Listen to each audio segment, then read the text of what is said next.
Bahada mengetahui kitab itu kitabun jalilun, kitabun jalilun, kitab jalilun terhakun yang tahu kan mengku itu mengandung, memuat, yang tahu kan memuat, mengandung ala maqasida mufidatin, ala maqasida ingatasi biro-biro tujuan maksud mufidatin yang bermanfaat, berfaedah. Wa mabahatan pembahasan adidatin. Wa mabahatan pembahasan adidatin yang bermacam-macam, pengulangan. Tanpa manfaati untuk maqasid manfaati al-muslimin ain birabra wa salam al-muhtajina kang podo butuh kabeh lan tahqiq al-aqid pilih maring nyata akan akidah kang bungsu agama. Tahqiq niku mengkonkretkan, kalau bahasa kita itu adalah tahqiq niku mengkonkretkan akidah. Mengkonkretkan akidah itu karena kebanyakan di dalam urusan akidah itu kan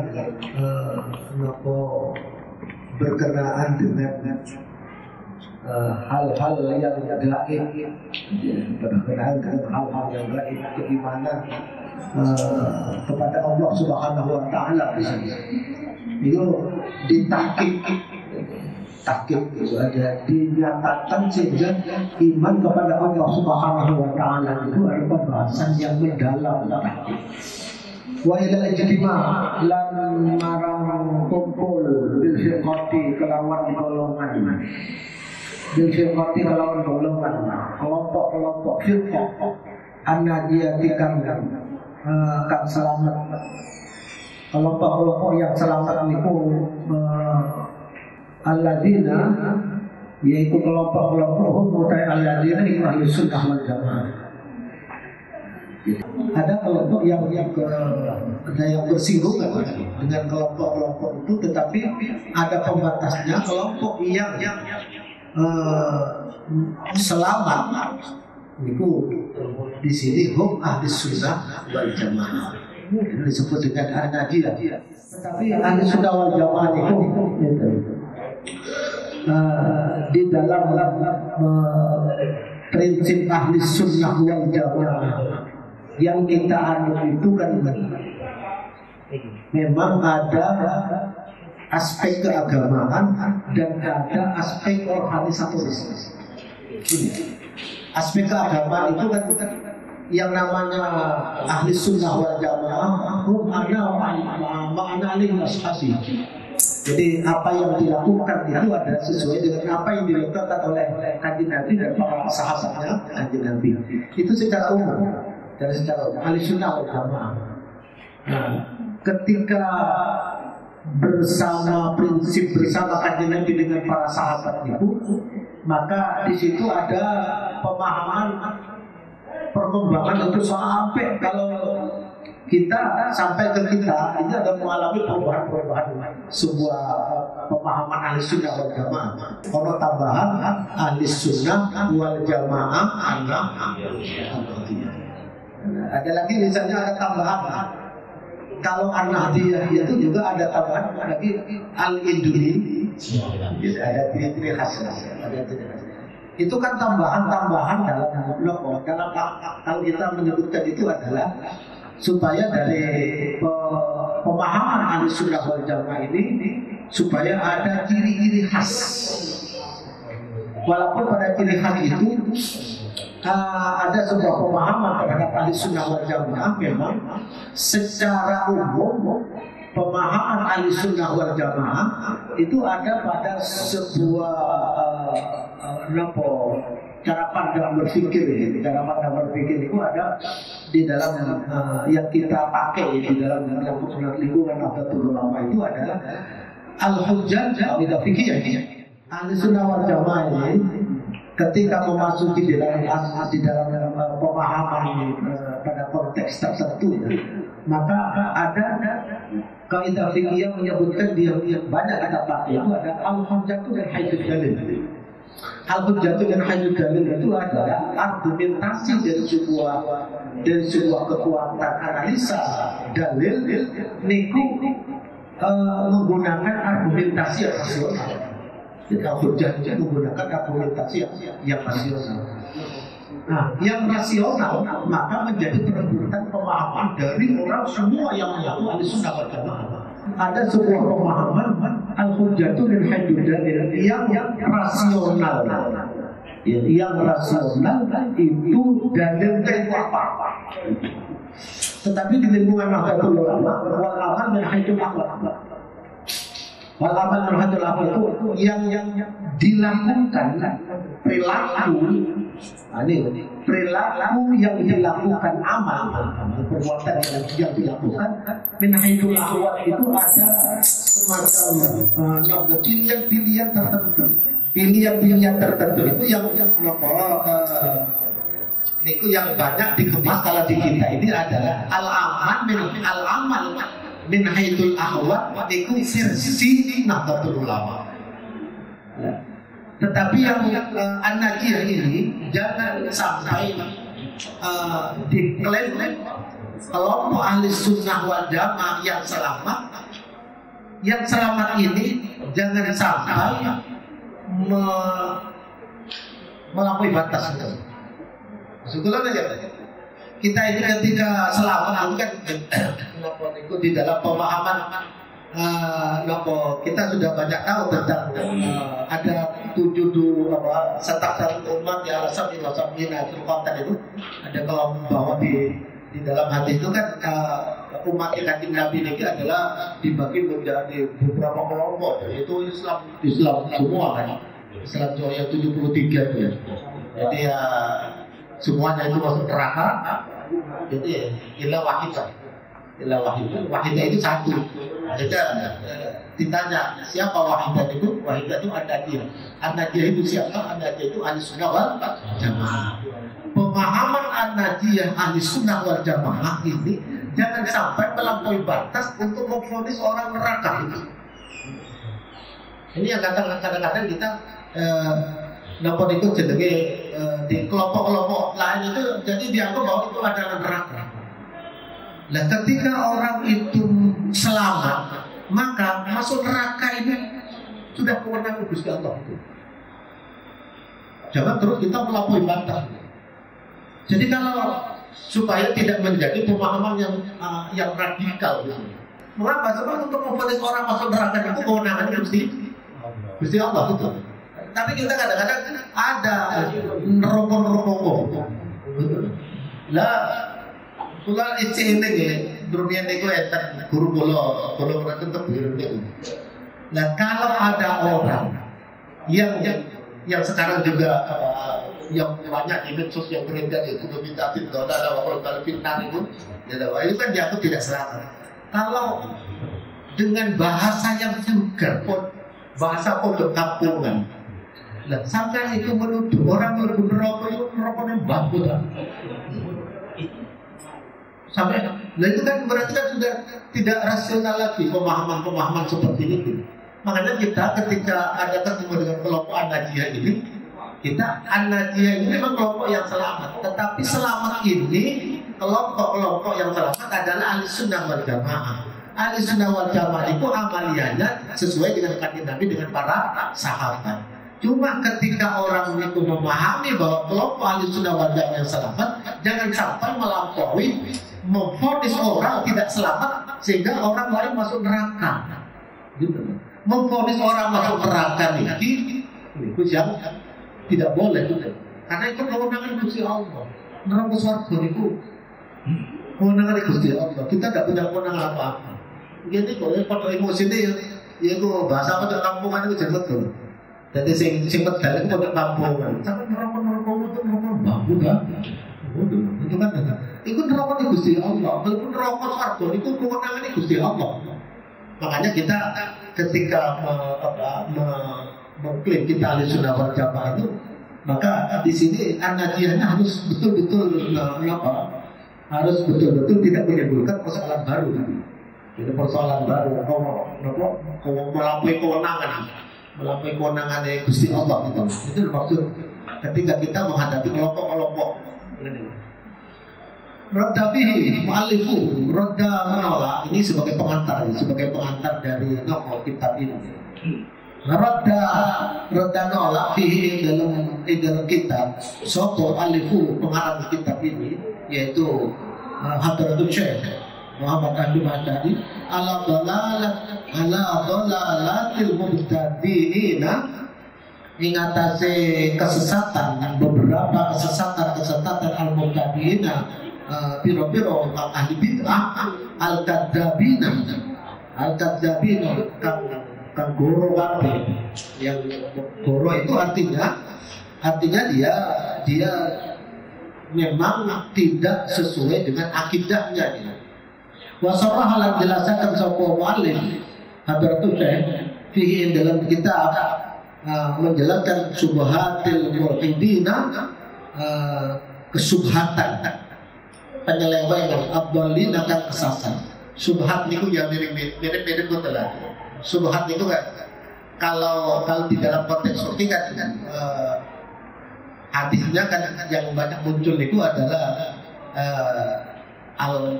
innal halal bayyinun wal haram wa bainahuma umurun mustabihat. Di antara keduanya ada yang mustabihat.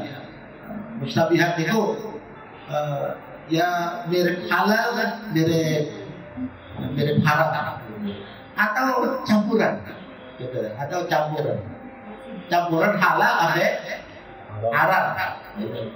Nah, di dalam urusan ahli sunnah wal jamaah maka subhat ini bisa berada pada satu di dalam urusan akidah. Ada yang kedua ada di dalam urusan syariah. Syariah itu adalah di dalam konteks fikih. Di dalam konteks fikih. Nanti akan ada penjelasan di dalam kitab ini sehingga mulhid itu kalau kita memberikan pemahaman mulhid itu adalah orang dikeplesetkan dari prinsip yang paling mendasar. Jadi menyelewengkan itu dikabulkan terlebih dahulu baru diselewengkan, dikabur gitu. Itu nanti akan dijelaskan oleh di dalam kitab ini secara sederhana karena kitabnya kecil. Apa mau tahu iki kitab ini dan hujjatun wa burhanun. Bahwa mengkotai kitab ini dan ringono iki zada lagi. Rikolo iki zada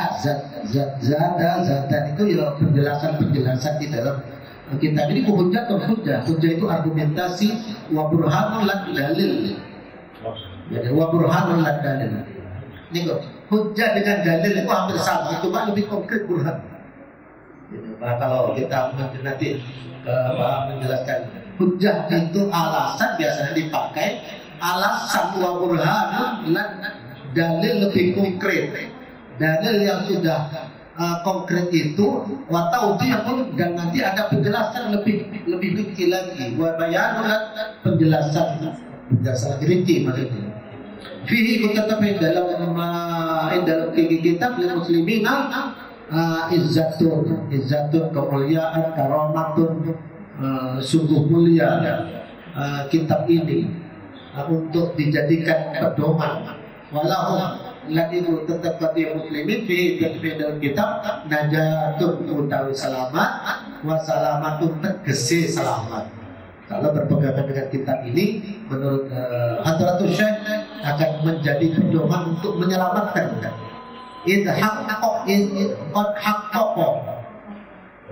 Karena teman-teman nyatakan mentahqiq menjelaskan secara rinci dan mendetail tahqiq itu. Tatkala teman-teman menjelaskan secara rinci mentahqiq Sapa Kiai Musa ya Hadratul Syekh fihi dalam Oh, sisi. Waqa'id haqqaqa krono teman-teman mentahqiq fihi dalam iki kitab sopo itu fa'ilna bisot alifu sopo alifuhu pengarang kitab ini Hadratul Syekh menjelaskan secara rinci dan mendalam dan konkret al-aqaid dan pira-pira akidah as-sahihatan yang sahih yang benar ala tariqati ahli sunnati wal jamaah ing atase tariqah ing atase tariqah itu kalau di dalam bahasa ini tariqah ini adalah metodologi kita di lingkungan kita ini di akademik. Tariqah itu adalah metodologi cara berpikir ahli sunnah wal jamaah. Kalau sering menjelaskan supaya makna tariqah ini tidak kabur. Kenapa? Sebab ada makna tariqah di dalam keilmuan, di dalam cara pemahaman dalil, di dalam cara memahami dalil. Niku tariqah niku metodologi. Sama maknanya tariqah itu adalah kalau kita dengan bahasa yang lain itu bahasa Arabnya itu manhaj. Ada manhaj. Manhaj itu cara pandang berpikir dengan metodologi. Jadi, itu namanya tariqah gitu. Ya ada nomor deskripsi masalah gitu. Ada masalah, mantan itu ada pendekatan terhadap permasalahan itu. Baru didekati dengan dalil-dalil yang ada. Itu namanya tariqah. Beda dengan tariqah fil amal. Tariqah fil amal itu berada pada napa itu jenenge aspek bagian dari amal kesufian. Jadi misalnya ono tariqah itu pengamal dari pengikut misalnya sinten yang kita ikuti itu kan di dalam ilmu tasawuf kan Imam Ghazali dan Imam Ahmad Junaidi Al-Baghdadi. Misalnya di dalam kelompok-kelompok sufi itu ada yang diikuti amaliyahnya adalah kelompok Imam Ahmad Junaidi Al-Baghdadi. Misalnya ada di dalamnya ada tariqah Qadiriyah, Syabandiyah, Khalidiyah, Sakariyah, macam-macam itu ada tariqah pengamalan kelompok ilmu sufi. Tetapi kalau di dalam makna temriki tariqah itu dimaksud itu adalah tariqah metodologi cara berpikir di dalam ahli sunnah wal jamaah. Wa masyarul muslimin ya kan. Wa masyarul muslimin utawi golongan di orang Islam kami al-yauma yang dimiliki hari ini pada waktu zaman yang terakhir iku asyadu le banget apa nih hajat dan butuhi ilah dari kamar yang mampu iki kitab. Maka baru dan wajib mulai biar itu bahwa kebutuhan terhadap kita ini adalah lebih artinya lebih dibutuhkan untuk menjawab persoalan yang muncul pada waktu itu. Apakah di dalam kitab ini nanti kita bareng-bareng kita pelajari kira-kira zaman yang berhasil biaya dengan sekarang kira-kira ya mungkin beda konteksnya mawon ya. Teksnya mungkin sama cuma konteksnya mawon. Karena konteksnya itu berhadapan dengan kondisi-kondisi sosial yang berkembang. Karena waktu kita langsung teman-teman campur bau fihi ing dalam muslimin. Fihi ing dalam muslimin al-fadilu wong utama bil aradili kelawan pira-pira wong kang asor. Jadi orang-orang yang punya keistimewaan dan orang-orang yang tidak punya keistimewaan dan bahkan orang-orang yang tidak punya pemahaman terhadap agama itu kan jadi campur gitu. Sehingga campurnya itu wal tabasa itu menjadi kabur, serupo. Wal tabasa menjadi kabur karena campur. Wal tabasa serupo itu menjadi kabur alaihim yang atas muslimin apa al-haq bil batil kalan perkara batil sehingga hasil hak sing batil itu karena sudah campur Jadi ada mirip-mirip itu, ada mirip-mirip. Iki batil apa hak, iki hak apa batil. Watasaddara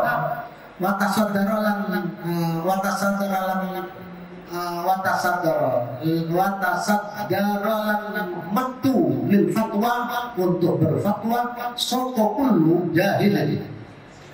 Watasaddara lan metu itu ya napa muncul. Watasaddara muncul keluar lil fatwa untuk berfatwa sapa kullu jahilin. Sahabat-sahabat orang bodoh ya, yang lapor itu yang berfatwa sudah bukan orang yang punya kehadiran keagamaan, tetapi si bodoh-bodoh belok. Memang saking uang si bodoh-bodoh itu memang saking uang yang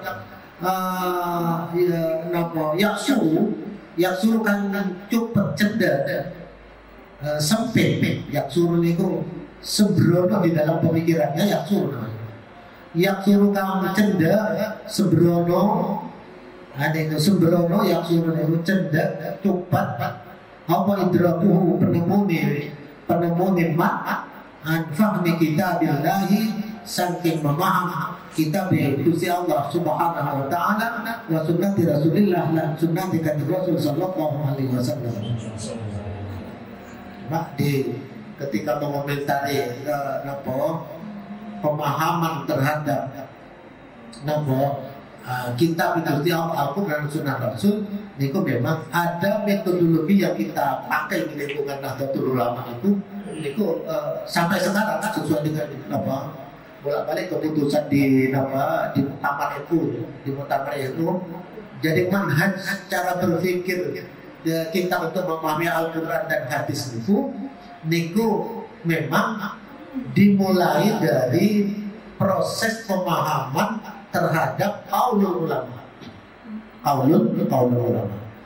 Nah, qaulul ulama itu memang mengarah kepada prinsip pertama, memahami Al-Quran dan memahami hadis. Qaulul ulama di bidang tauhid di bidang tauhid maka pendapatnya para ulama itu bagaimana? Di bidang syariat, di dalam fikih itu pendapatnya para ulama itu bagaimana? Di bidang tasawuf pendapatnya para ulama itu bagaimana? Ketika ada pendapat para ulama ini, maka dibuat untuk memahami Al-Quran dan hadis. Jadi pemahamannya seperti itu. Di lingkungan di luar Nahdlatul Ulama itu dianggap kesuai. Dianggap kesuai itu kenapa? Memahami Al-Quran dan hadis itu langsung, tidak perlu qaulul ulama. Ini bedanya dengan yang lain. Jadi cara untuk memahami Al-Quran dan hadis di dalam pemahaman ini, maka niku di lingkungan kita ini ada manhaj cara berpikir. Niku adalah namanya manhaj bil madhab. Ada madhab bil madhab, ada madhab bil qaul. Manhaj bil madhab itu ya kita menggunakan pendekatan madhab. Ada madhab imam kita, madhabul arba'ah ya. Ada madhabul al-arba'ah. Di madhabul arba'ah sendiri itu ada pemahaman bil qaulil ulama. Bil qaulil ulama. Jadi mengapa? Sebab kita ketika memahami bil qaulil ulama, maka pendekatannya kepada madhab. Ketika mendekati kepada madhab itu pun di situ madhab itu banyak. Misalnya kita pakai di kita ini adalah madhabul arba'ah. Jadi kalau ada pendapat yang menyebutkan madhab itu tidak ada, maka di lingkungan kita tetap harus kita tolak. Mengapa? Sebab itu akan mengkaburkan dan akan menghilangkan metodologi yang dipakai oleh di kalangan ulama. Dan itu ulama itu lapor kita loh, itu disamakan. Imam Syafi'i itu kan ngomong itu bodoh, Iya, Imam Syafi'i, Syafi'i gedung dulu kan cincin. Apa di Padang, kualitasnya kan jadi ngangkat awalnya untuk teman-teman gitu loh. Untuk kepingin sehingga nanti kalau itu pemahaman diterus-teruskan menghilangkan qaulul ulama dan bermadhab, maka itu akan dipertanyakan kualitas keilmuannya. Kualitas keilmuannya itu memang dipertanyakan. Sopo awakmu itu kok gak gelem bermadhab. Lah iku sak jadi sopo awak. Itu kalau seperti itu maka ketahuan nanti, ketahuan. Nah, dia akan kecelik dengan napa niku jenenge kekerdilan dia sendiri. Makanya dalam teori di dalam pemahaman orang-orang yang memang dangkal, yang sungguh dangkal di dalam pemahaman Al-Quran, dangkal di dalam pemahaman sunnah Rasul, niku jangan mereka-reka, jangan ditebak-tebak. Mengapa? Coba nek ditebak-tebak itu muncul menurut pendapat saya, di lingkungan NU niku jangan ditonjolkan. Menurut pendapat saya itu jangan ditonjolkan, gitu loh. Menurut pendapatnya Imam Syafi'i, betul loh. Itu kan rasional. Kalau misalnya di lingkungan apa? Di lingkungan akademik, kan kalau menurut saya itu tidak punya referensi gitu. Tapi kalau menurut Imam Syafi'i, referensinya Imam Syafi'i. Betul. Itu kan sudah pada tingkat akademik ya. Jadi ketika pemahaman Al-Quran dan hadis itu adalah memberikan sebuah pemahaman dengan nalar menurut madhab, itu artinya menunjuk referensi. Menunjuk referensi yang bisa dipertanggungjawabkan bahwa ini adalah sudah pernah dianalisa Imam Syafi'i. Kalau dia misalnya kepingin mendalami, ya bisa saja misalnya ada pemahaman. Kalau dalam konteks ini misalnya ada sebuah pemahaman yang berbeda dengan Imam Syafi'i, monggo dikemukakan, gitu. Jadi kira-kira kena ditutupkan pikirannya Imam Syafi'i dengan Syafi'i gedung perlu itu mau. Gitu. Kalau kena diperbandingkan referensinya, ya boleh lah, gitu loh, boleh. Sehingga banyak di sini. Sehingga kita di lingkungan NU ini tidak sampai kepada menjutahin gitu, menurut pikiran saya. Pikiran saya itu pakai delu dalam bahasa kita ini pakai delu. Kalau pinter-pinter gitu, betul pinter. Ini gue jadi bahasa mampu kan pakai delu. Orang yang dangkal, yaksu itu pikirannya dia dangkal. Jadi pemahaman terhadap Al-Quran dan hadis dia dangkal, jangan dia membahayakan sekali. Jangan mereka-rekakan. Sehingga di dalam kitab ini pada kitab kita bilantahi kalau mengangkat watat kikilan menjelaskan secara rinci, kalau lembut watat kikil ini menjelaskan secara rinci. Baik dan hal atau antal bisi saking baur itu mencampur adukkan antal talbis saking mencampur adukkan talbis itu. Wat tajwiki lan mais ini kenapa? Ya dipoles-poles gitu kan. Supaya api gitu, supaya argumentasinya bisa diterima gitu. Padahal gak bener gitu. Padahal kamu itu nama tajwik.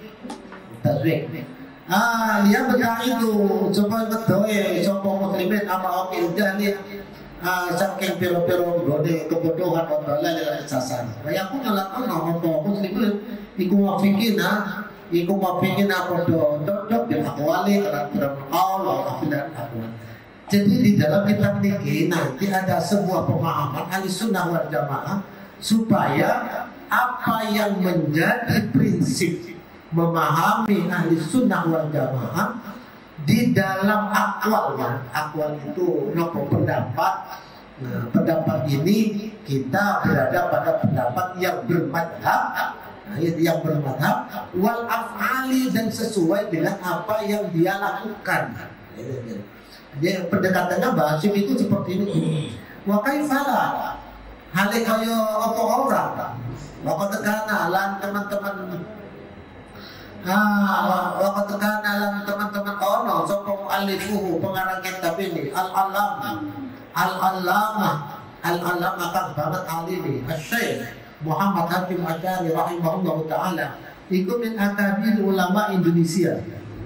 Min akabir ulama Indonesia.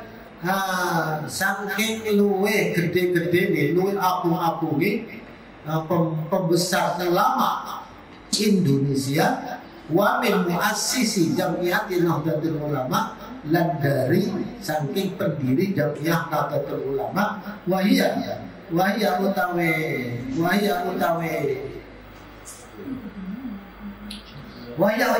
Nahdlatul Ulama. Dia wahya utawi jamiah Nahdlatul Ulama itu jamiatun ma'rufatun, jamiah tam ma'ruf, jamiah ma'rufatun tam ma'ruf yang sudah dikenal bi quwwati tamassukihim. Jadi garis bawah ini. Bi quwwati tamassukihim, kelawan kekuatan oleh gondele ketoan berpegang tamassuk itu. Bi quwwati tamassukihim, kelawan kekuatan berpegangannya jamiah Nahdlatul Ulama bisunnati khatamin nabiyyin, kelawan sunnah khatamin nabiyyin, tunggasan para nabi wa bidati timadihim, lan sangat itimat kondelan cekelane jamiah Nahdlatul Ulama ala khittati aslabihim, ing atase khittah bahasa dia itu aja. Ala khittati aslafihim, ing atase garis-garis aslafihim, salaf aslafihim salafi jamiah Nahdlatul Ulama. Mana dia? As-solihina kan soleh kabeh. Ini supaya makna khittah di sini, khittah itu adalah garis-garis di dalam yang sudah digariskan oleh ulama salafus soleh. Bahasa lain di sini. As-salafus solehin niku adalah salafus solehin. Salafus solehin itu adalah generasi ketiga. Generasi pertama itu kan kanjeng Nabi, generasi kedua sahabat, khulafaur rasyidin, baru tabi'in, sedangkan berikutnya baru itu adalah generasi salafus saleh namanya. Lalu generasi berikutnya baru khalaf. Baru khalaf. Apa jazallahu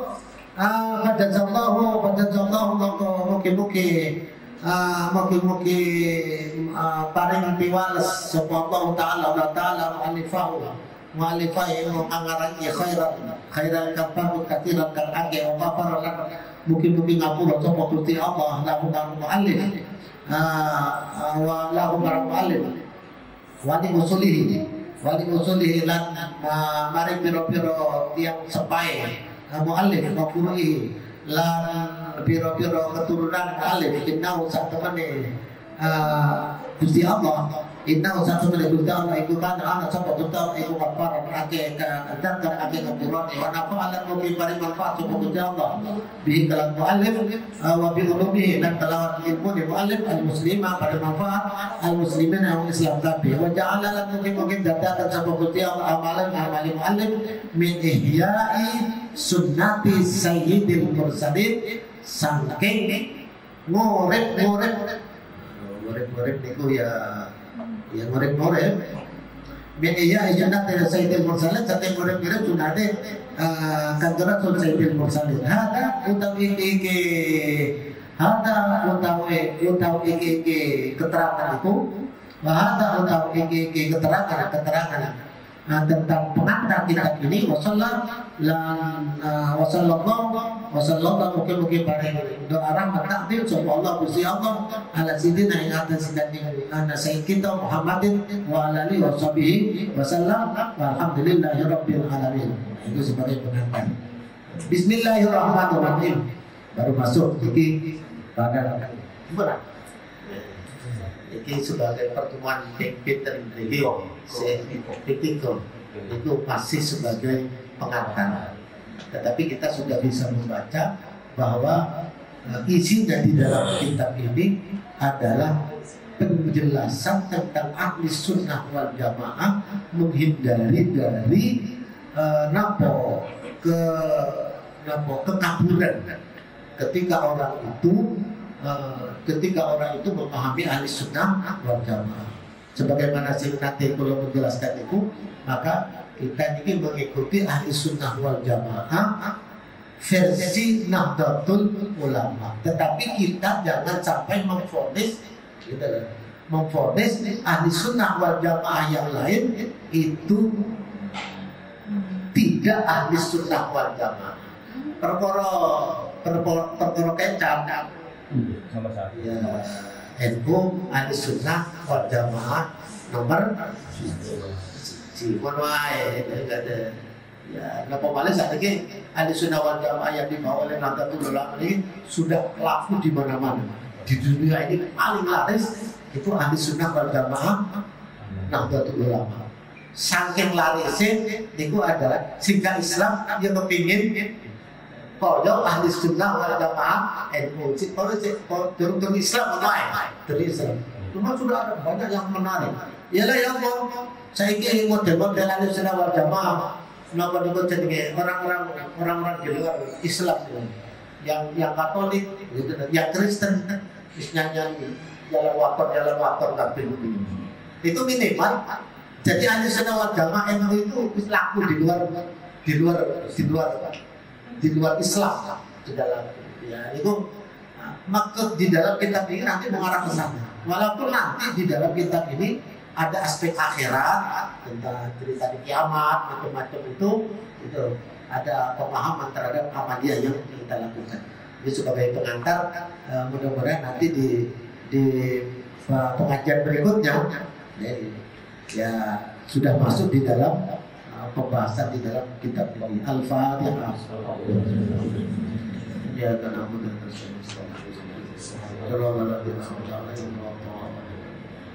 jadi di tangan tadi pengantar ya. Al-Fatihah. Bismillahirrahmanirrahim. Allahumma shalli ala Muhammad wa ala sayyidina Muhammad alhamdulillahil alamin. Hamdan yu'adina wa hamdan yu'azzidu ya rabbana alhamdulillah yang bagil jalal Muhammad subhanahu subhanaka la nuhsi thana'an 'alaika anta kama ta'ala nafsi wal awwal wal akhir wal batin wa kullu shay'in. Allahumma inna nas'aluka imanana bi hayatina wa inda mamatina wa ba'da mamatina wa ta'ala alaina innaka antal qadir. Allahumma rabbana hab lana min azwajina وذريتنا قرة أعين واجعلنا متقين إماما. اللهم إنا نسألك بحق أسمائك الحسنى كلها وباسمك الأعظم وبكلماتك التامة أن تجعلنا من أزواجنا وذريتنا جميع ذرية من أئمتك الصالحين الفائزين بجنة النعيم الذين لا خوف عليهم ولا هم يحزنون. اللهم اجعل وإياهم من خيرة أمة سيدنا محمد بحق سيدنا محمد وآل سيدنا محمد صلى الله على سيدنا محمد النبي النبي وعلى آله وصحبه وسلم والحمد لله رب العالمين. بسم الفاتحة.